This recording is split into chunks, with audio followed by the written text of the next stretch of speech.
The awakened soul inevitably discovers that the truth, while liberating, is often profoundly lonely. When you start to see the fundamental illusions of the social game, the tyranny of the clock, and the fiction of the fixed self, you gain freedom, but you pay a price. That price is the burden of consciousness. This burden is not a weight of suffering inflicted by others. It is a weight of knowledge you inflict upon yourself. It is the recognition that the vast majority of people around you, your friends, your colleagues, even your family, are still deeply immersed in the dream. They are still sincerely invested in the theatrical production of status, approval, and achievement that you have already seen through. And this creates aloneness. You are forced into a state of permanent detachment, watching the drama unfold without being able to participate with the same earnest belief you once had.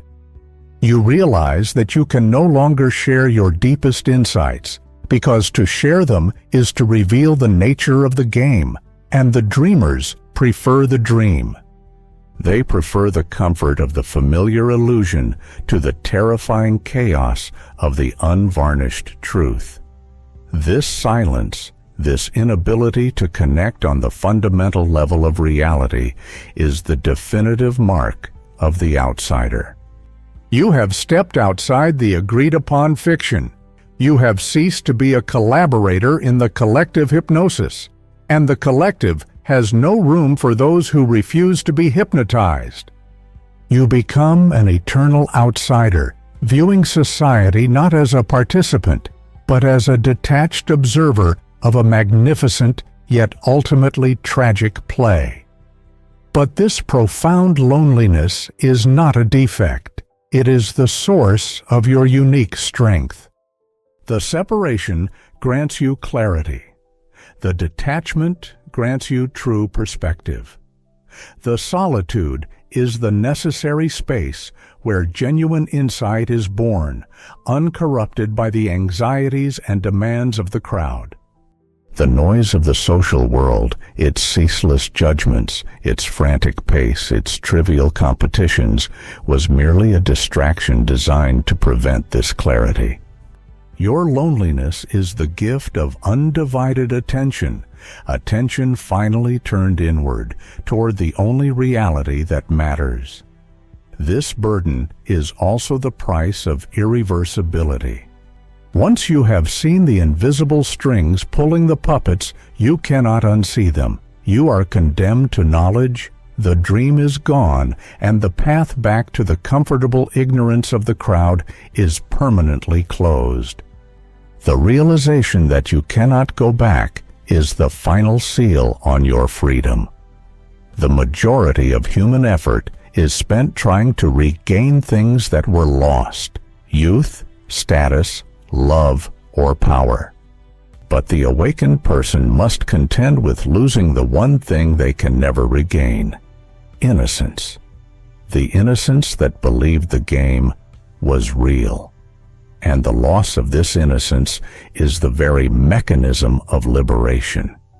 This new life lived outside the collective consensus is characterized by a profound yet necessary isolation. You may still move among people, you may still share meals and conversations, but the connection remains shallow.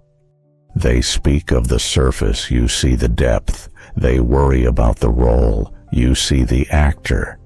This disparity in vision is the true source of the burden. You are speaking different languages even when using the same words. The word success, for instance, means to them the accumulation of symbols, while to you it means the effortless flow of being. The communication gap becomes a chasm. This required isolation serves a vital purpose. It forces the dissolution of the image. The image, the social mask, the polished persona, requires an audience. It requires the constant reflection of external approval to sustain itself. But in solitude, the image starves. It begins to fade because there is no one left to perform for. The loneliness is the fire that burns away the fiction of the self. This is why many people fear solitude above all else, because solitude threatens to reveal the simple, raw truth. They are not the person they pretend to be. But for the conscious soul, this dissolution is not a loss. It is a profound divestment. As the image fades, the genuine self, the undefended, vast, spontaneous process that you truly are, begins to emerge. The loneliness that felt like punishment becomes the necessary sanctuary for this rebirth. The ultimate wisdom is to realize that the aloneness is the cure. It is the necessary withdrawal that allows you to finally drop the performance and simply be the vast, undefended, terrifying, and glorious entity that you truly are. It is the understanding that you were never truly separate from the cosmos. You were only separate from the collective delusion. This burden of aloneness, once fully embraced, transforms from a psychological weight into a wellspring of uncompromising strength. The individual who has ceased to depend on the collective consensus is, for the first time, truly free. The conventional person draws their identity and their values from the crowd. They fear standing out. They fear being criticized. They fear being alone because it implies they might be wrong. Their existence is a constant, frantic check against the external reference point. But the conscious individual has abandoned the external reference point entirely. They have become their own center. This self-reliance is the true meaning of sovereignty. This sovereignty grants immunity from the greatest social diseases, envy and fear of judgment. Why envy the pursuit of wealth when you have seen that the anxiety of possessing it is often greater than the joy of acquiring it? Why fear judgment when you know that the judge is merely expressing their own unconscious fears and that their opinion has no substance relative to your own immediate experience of reality? The freedom from the social game is the freedom from its inherent sicknesses. The isolation is the necessary precondition for genuine creativity. Creativity, the ability to bring something entirely new into the world, always requires a departure from the norm. It requires seeing possibilities that the collective cannot yet see. The artist, the philosopher, the innovator, they must all endure periods of profound solitude, where they are willing to stand alone with their vision, even when the world calls it madness. Your willingness to stand alone is proof that your creativity is no longer bound by the need for immediate social approval. The strength of the lone wolf is the strength of the undivided will. When the ego is split between the desire of the self and the demands of the image, the will is constantly consumed by internal friction.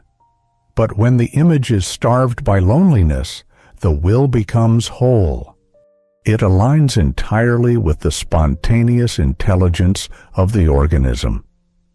Action flows effortlessly because there is no internal critic shouting "should" and no external audience demanding performance. This is the Taoist principle of Wu Wei: action without forcing, effort without strain.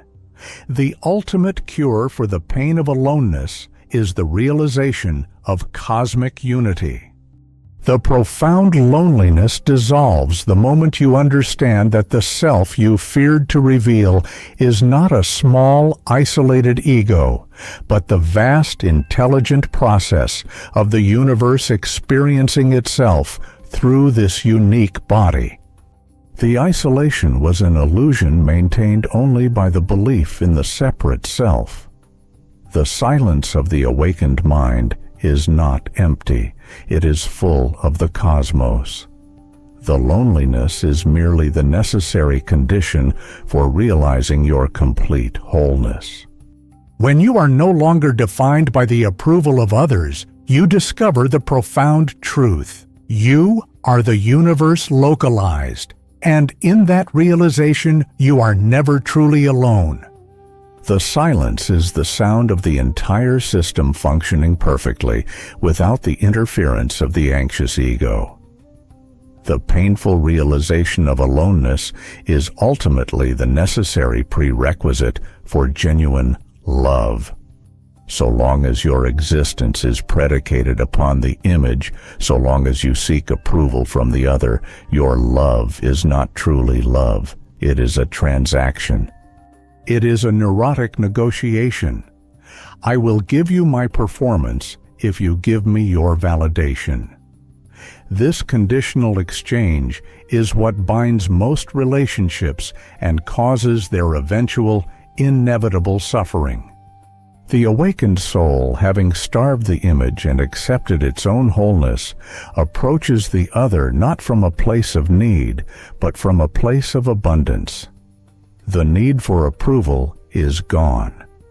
The relationship ceases to be a desperate transaction and becomes a shared celebration, a spontaneous, unforced dance between two complete entities. This is the only kind of relationship that is truly free, and it is born only from the experience of necessary solitude. The final element of the burden is the loss of the myth of human motivation. Before awakening, you took people at face value. They said they acted out of altruism, honesty, or noble purpose. But now, you see the mechanism beneath the mask. You see that much of human behavior, especially the most aggressive or performative actions, is rooted in fear, unconscious conditioning, and the frantic lifelong attempt to avoid pain or secure approval. This seeing is profoundly isolating.